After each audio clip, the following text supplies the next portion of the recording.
네, 오늘 수요일입니다. 오늘도 주 안에서 승리하고 또 복된 축복이 가득한 우리 성도님들 되시길 축복합니다. 잠시 기도하시고 오늘의 말씀 나누겠습니다. 하나님, 오늘도 주의 은혜가 가득한 삶이 되게 해 주옵소서. 말씀 가운데 함께 하시고 우리를 붙들어 주옵소서. 감사하며 예수님의 이름으로 기도합니다.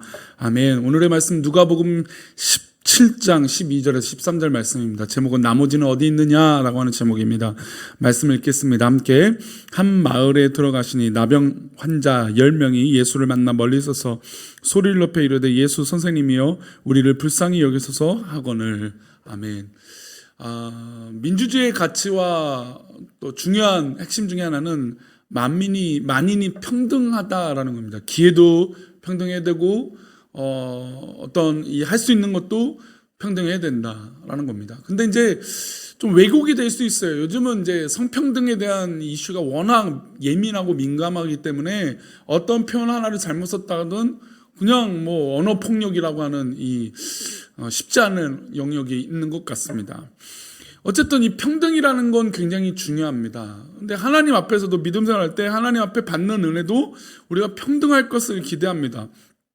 저 사람이 받은 축복을 나도 받았으면 좋겠고 내가 받은 축복을 저 사람이 다 받았으면 좋겠다. 근데 사람들은 참 이 심리가 어떠냐면 내가 받은 축복을 저 사람이 받지 않기를 바라고 저 사람이 받은 축복은 내가 받기를 바라요. 그러니까 좀 욕심이 참 그런 면에서 없을 수가 없는데 하지만 하나님은 언제나 우리에게 그 어떤 조건일지라도 평등과 균일한 어떤 모든 사람에게 만민에게 그 은혜를 주시는 줄 믿습니다. 근데 세상은 좀 그렇지 않죠. 요즘이야 뭐 하도 금수저, 은수저 하면서 어떤 불평등한 구조, 그 다음에 사회를 지배하고 또 이끌고 있는 이 권력들의 불평등, 또 재력가들의 불평등, 이런 불평들이 사람을 사는 삶 가운데는 있다는 겁니다. 그러나 우리 하나님의 나라는 불평등이 없고 모두에게 함께 할 수 있는 은혜와 능력과 또 기쁨이 있는 줄 믿습니다. 하나님 나라는 누구에게나 평등한 나라예요. 인간의 나라는 그렇지 못하죠.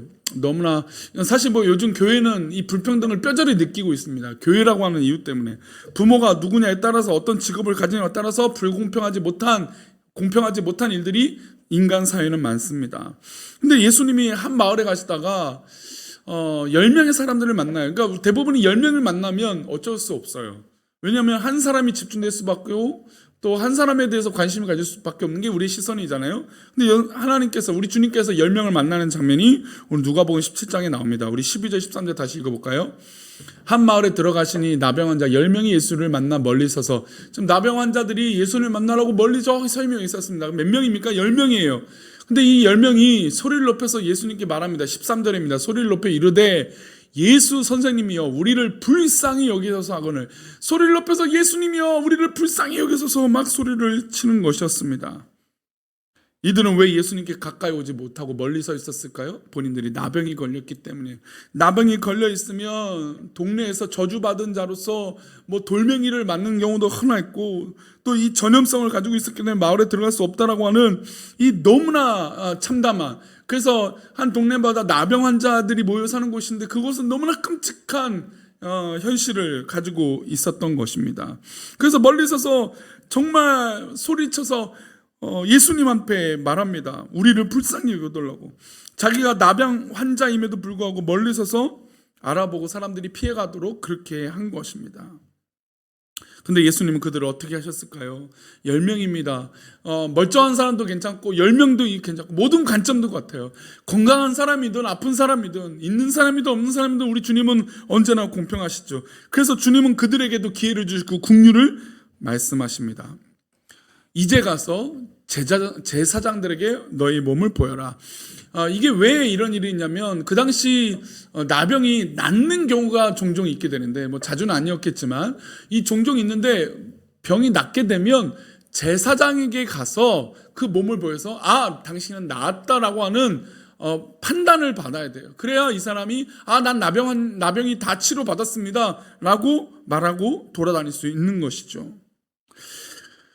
이런 확증을 받기 위해서 이야기를 하셨습니다. 제사장에 가서 몸을 보여라. 근데 어떻게 됐습니까? 가는 길에 모두 다 몸이 나았습니다. 그런데 문제는 그 이유였어요.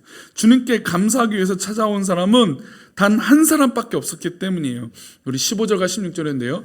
그 중에 한 사람이 자기가 낳은 것을 보고, 그러니까 모든 사람이 제사장에 가서 10명이 다 가는데 한 사람만이에요. 한 사람이 낳은 것을 보고 큰 소리로 누구한테 영광을 돌립니까? 하나님께 영광을 돌리며 돌아왔어요. 얼마나 감사합니까? 자기가 하고 싶은 것도 많고 눌려있던 것들이 많은데 그것을 뒤로 하고 하나님께 영광을 돌리러 간 것입니다. 그리고 16절입니다. 예수의 발 아래에 엎드려 감사하니 그는 사마리아 사람이라. 참 아이러니한 건 이 본문의 한 사람은 사마리아인이에요. 유대인도 아니고 선택받은 사람도 아니고 뭐 어떤 대단한 직위를 갖고 있던 사람이 아니고 그 당시 개, 돼지 취급을 받았던 사마리아인. 근데 그 10명 중에 한 사람, 그 이는 자기가 몸이 나은 것을 보고 하나님께 영광을 돌리고 그리고 나온 겁니다. 그 한 사람이 한 사람. 10명에게 기회를 받고 10명에게 은혜를 주고 10명에게 감사의 조건을 주는데 그 중에 감사하는 사람은 한 사람이라는 겁니다.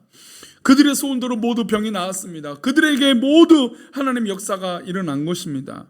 근데 나머지 9은 하나님 앞에, 주님 앞에 감사하지 않은 것입니다. 오히려 사마리아인만 선택받지 못했다라고 하는 이 선민이 아닌, 유대인이 아닌 이 한 사람만 하나님 앞에 와서, 주님 앞에 나와서 감사 영광을 돌린 겁니다. 그래서 주님 앞에 찾아온 것이죠. 주님은 그를 보시고 나머지 9을 찾으십니다. 예수께서 대답하여 이르시되 10사람이 다 깨끗함을 받지 아니하였느냐? 그 9은 어디 있느냐? 근데 18절에 이렇게 말씀하세요. 이 이방인 외에는 하나님께 영광을 돌려 돌아온 자가 없느냐 하시고, 모든 사람에게 하나님께서 이 땅을 살아갈 수 있는 은혜를 주세요. 우리가 한번 태어났잖아요. 다 모두 태어났어요. 근데 살아가는 모습들 가운데 믿는 그 한 사람, 나머지도 다 그 은혜를 경험했는데 포기하거나 때로는 저주하거나 때로는 도망치는 사람들만 또 각자의 삶만 산다는 겁니다. 그러나 이것이 하나님의 뜻이고 은혜인 것을 감사의 조건으로 고백한 이 이방인 사마리아인 한 사람은 주님께 와서 감사의 고백을 한 것입니다.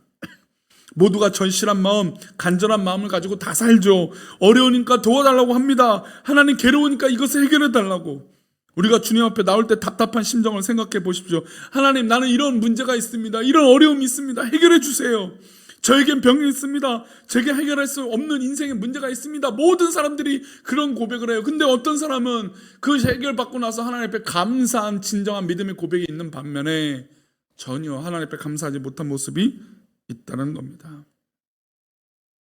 세월이 흐르고 또 삶의 문제들이 해결됐을 때, 병도 낫고 생활도 괜찮아졌을 때 지금 하나님 앞에 엎드리고 나아가는 감사의 고백이 우리 가운데 있기를 축복합니다.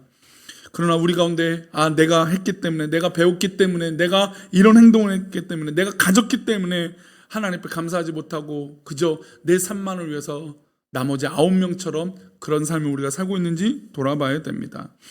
주님은 찾아온 이 한 사람 사마리아에게 구원을 선포하세요. 19절입니다. 19절 말씀, 그에게 이르시되 일어나 가라, 내 믿음이 너를 구원하였느니라 하시더라. 너를 구원하는 것은 바로 이 믿음이었어요. 감사를 표현할 줄 아는 사람, 그리고 모든 사람에게 기회를 주셨지만 그 기회를 감사할 줄 아는 사람. 저는 이것도 굉장히 중요하다 봅니다. 하나님 우리에게 언제나 은혜와 기적을 베풀어 주시는데 그 가운데 구별된 그 한 사람, 하나님께서 기뻐하시는 것이죠. 우리 사랑하는 우리 교회 성도님들, 그렇게 구별되고 또 오늘 하루도 감사의 조건을 찾아 하나님 오늘도 감사합니다라고 믿음으로 고백하며 나아가는 믿음의 성숙함이 우리 모든 성도들 가운데 있기를 축원합니다. 기도하겠습니다. 하나님, 오늘도 우리가 살아갈 때 하나님께서 우리에게 기회를 주시고 살아갈 수 있는 시간을 주셨는데 이 모든 시간과 살아가는 길을 또 길에 은혜를 내려주시고 기쁨으로 함께하여 주옵소서.